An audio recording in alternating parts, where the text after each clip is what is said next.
All right, time for some movie pairings. Is everyone ready to go? Yes. Yeah. All right. What do we have tonight that's going to be a great double feature with The Long Goodbye? We're going to start with our special guest tonight, Christian. Well, it took me about half a minute to realize what this should be paired with.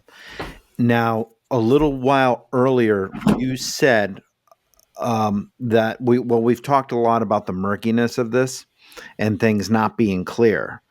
And if there's one movie that comes from close to this era that is about a gumshoe that is fairly similar, that has so much murkiness in a plot that it took me 4 times to watch it to figure out what the hell was going on, it's Inherent Vice by Paul Thomas Anderson.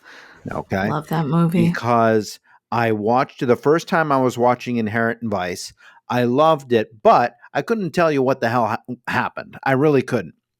And that's because for the same reasons that Anderson, who loved Altman and who has paid many homages to him across his films, from Magnolia to Punch Drunk Love, here it's like he embraces the same, I'm following this guy, I'm on this trip following this guy, we are explaining it to you as we go. And in Inherent Vice, there's way more characters in this than in Long Goodbye, to the point where it's almost like it's a mad long goodbye. That it's a bit longer. It's about about 35 minutes longer, something like that. But it's just as interesting, and it's very spot on. So for me, it's clearly Inherent Vice. So I had a bit of a tough time this one because The Long Goodbye is such a specific vibe of a movie. This movie is very different. It's not the same caliber, and I'm cheating a little bit just because Elliot Gould is in it. It is certainly not a film noir, but I am going to pick as, if you're watching these 2 films in the evening, you start with Long Goodbye, and then my second pairing would be Ocean's 13, because the Al Pacino character really, really screws over Elliot Gould's character, and the movie's kind of about him. So it's a loose pairing in the sense that they both the same actors in both movies.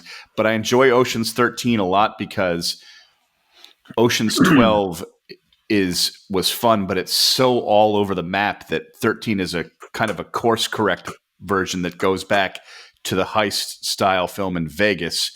And it has Steven Soderbergh kind of switches up his directing style a little bit, where you are not quite as let in on the heist as you are in previous films. And it's just subtle and fun. So it's an entertaining movie. It's light, but Ocean's 13, watch it again. That's awesome. It's a good one. My pairing this week is Fletch, the 1985 film from director Michael Never Ritchie. seen it. I think the reason should be obvious, because despite the differences in tone, I guess Fletch owes an incredible debt to The Long Goodbye. Fletch, of course, is an irreverent comedy starring Chevy Chase as Irwin S. Fletcher, LA newspaper investigative reporter who, while undercover as a junkie, is approached by Alan Stanwyck. And I just today realized I have seen the connection in the name also, who offers to pay Fletch to murder him, claiming he's dying of cancer and wants his family to profit from the insurance money. Both of these films are non-traditional detective stories with satirical twists on the noir genre. Oh my God, I sound like LA. Noir genre. Oh my God.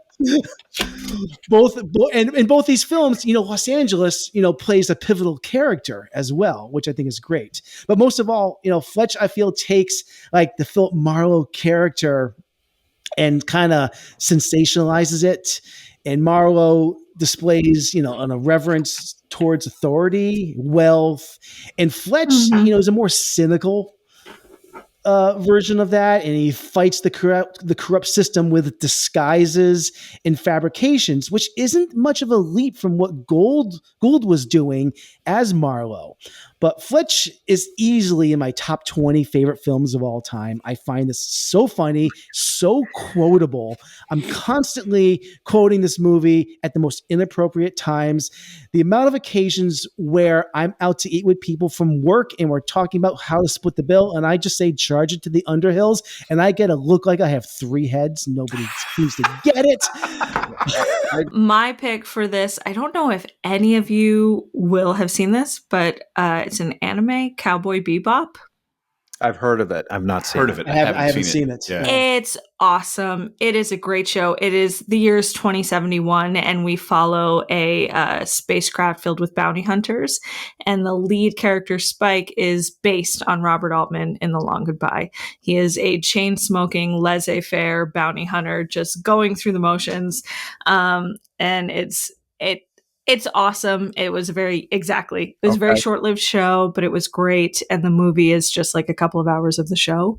They're headed to Mars. It's really fun. But So is this the show or a movie that you are recommending, or all of this? The whole all of the franchise? above. The movie's great. I would say just head for the movie, but the show, especially that like for the first few episodes, you really get the vibe of Elliot Gould shining through in this anime character in 2071, and it does lend itself to that. He's even more out of time than ever.